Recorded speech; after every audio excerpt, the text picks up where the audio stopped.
Il va passer. Il y a un coucou, j'espère que surtout c'est les sangliers qui vont passer. Oui, voilà. je préférerais aussi. Bon, alors globalement, moi l'année dernière, j'avais une veste de battue qui m'allait pas très bien. Ouais. Et je voulais savoir aujourd'hui ce que tu proposais maintenant avec Gear Hunter. C'est comment tu appelles cette veste? Alors ça, c'est la Cumberland. La Cumberland. Oui. Alors, en fait, la Cumberland existe depuis 2 ans maintenant. Et cette année, on a changé le coloris. C'est le 77. Alors, grosse révolution aujourd'hui dans les vestes chaudes, c'est qu'on a réussi à gagner en poids de l'ordre de 30%. On a des vestes extrêmement légères, mais qui ont gardé toutes leurs facultés de température, d'imperméabilité. Cette veste est donnée pour -30, elle est totalement imperméable. La membrane, c'est une membrane Vertex, toujours garantie 5 ans.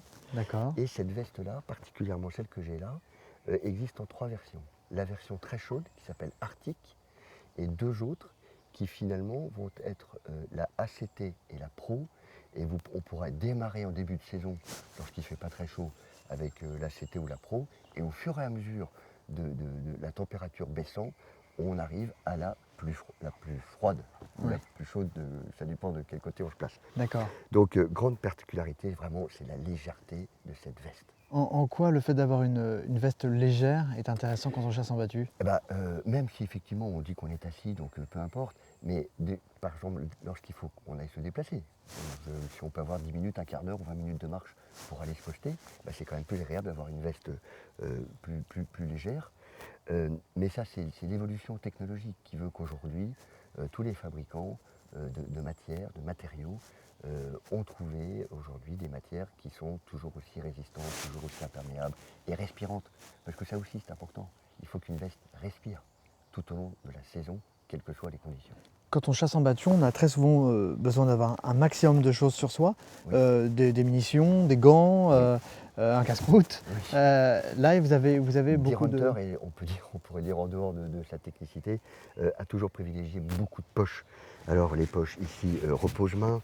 Ici, on a des poches sur lesquelles on peut mettre éventuellement des tubes. D'accord. Un carnier à l'intérieur.